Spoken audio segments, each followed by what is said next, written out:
Bienvenue sur Voyage dans l'inconnu.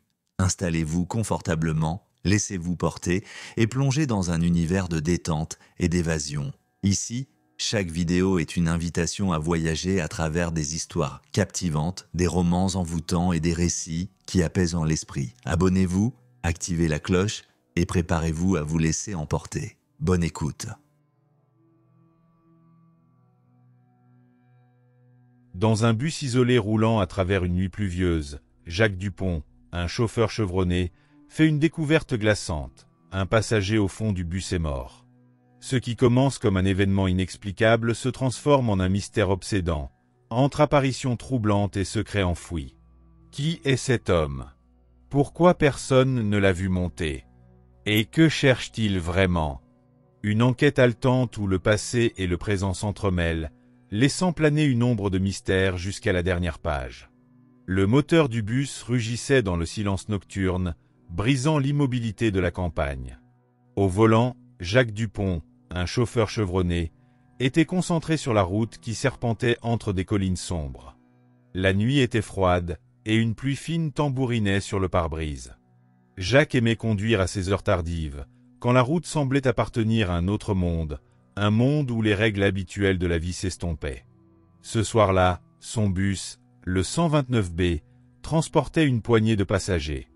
Un étudiant qui dormait avec des écouteurs vissés aux oreilles, une femme d'âge moyen qui scrutait nerveusement l'écran de son téléphone, et un homme en costume froissé, probablement un cadre tardif rentrant chez lui. Tous semblaient plongés dans leurs pensées, à l'exception d'un passager au fond du bus. Cet homme, emmitouflé dans un manteau gris, fixait la route d'un regard vide. Il n'avait pas bougé depuis le départ, et son immobilité commençait à intriguer Jacques. Peut-être qu'il dort, pensa le chauffeur, tout en jetant un coup d'œil dans son rétroviseur. Mais il y avait quelque chose de bizarre dans son allure. Il ne semblait pas réel, comme s'il était figé dans le temps. Vers minuit, le bus s'arrêta à une petite station isolée, une de ces gares routières perdues au milieu de nulle part. Jacques ouvrit les portes, laissant entrer une bouffée d'air glacial. « Dernier arrêt pour ce trajet », annonça-t-il d'une voix forte. Les passagers descendirent un à un, à l'exception de l'homme au fond. Jacques l'observa quelques secondes. Était-il endormi ou simplement indifférent? Avec un soupir, il se leva et se dirigea vers lui. « Monsieur, c'est la fin du trajet », dit-il en posant une main sur son épaule. L'homme ne réagit pas. Jacques sentit une étrange froideur sous sa paume. Il se pencha pour mieux voir son visage. La peau était cireuse, les yeux fixes. Un frisson glacial lui parcourut l'échine, l'homme était mort. Jacques recula brusquement, son cœur battant à tout rompre. Il se ressaisit et prit son téléphone pour appeler les secours. « Centre de secours, quelle est votre urgence ?» demanda une voix féminine. « Je suis chauffeur de bus. Un de mes passagers, il est mort. Je viens de m'en rendre compte. Il ne réagit pas, il est glacé. » L'opératrice tenta de le calmer et envoya une équipe d'intervention. En attendant, Jacques retourna près du corps. Une foule de questions se bousculait dans son esprit. Comment cet homme était-il mort? Depuis combien de temps était-il dans cet état? Et surtout, comment personne ne s'était-il aperçu de quelque chose? Il fouilla dans les poches du manteau du défunt, espérant trouver des papiers d'identité. Rien. Pas de portefeuille, pas de téléphone. Juste un vieux ticket de bus froissé, mais ce n'était pas celui de son trajet. Jacques remarqua aussi une marque étrange sur le poignet de l'homme. Une petite brûlure circulaire, comme si elle avait été faite avec un objet très chaud.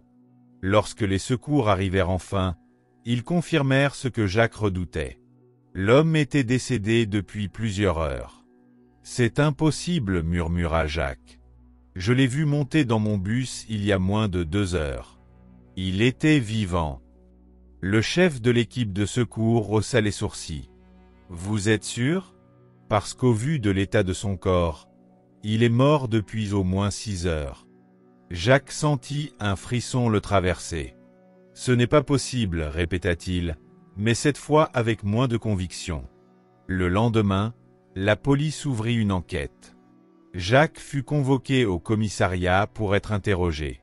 Il raconta tout, l'homme qui était monté à l'arrêt de la place du marché, son immobilité et la découverte macabre. L'inspecteur Martin, un homme au visage grave et à la voix posée, l'écouta avec attention. « Ce que vous décrivez est étrange. Nous avons vérifié les caméras de surveillance des arrêts. Et voici ce qui est troublant. À aucun moment nous n'avons vu cet homme monter dans votre bus. » Jacques resta bouche bée. « C'est impossible.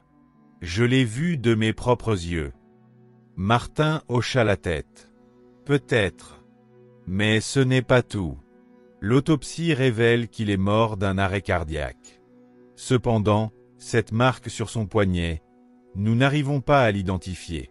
Elle ne correspond à rien de connu. » Jacques sentit la pièce tourner autour de lui. Rien ne semblait avoir de sens.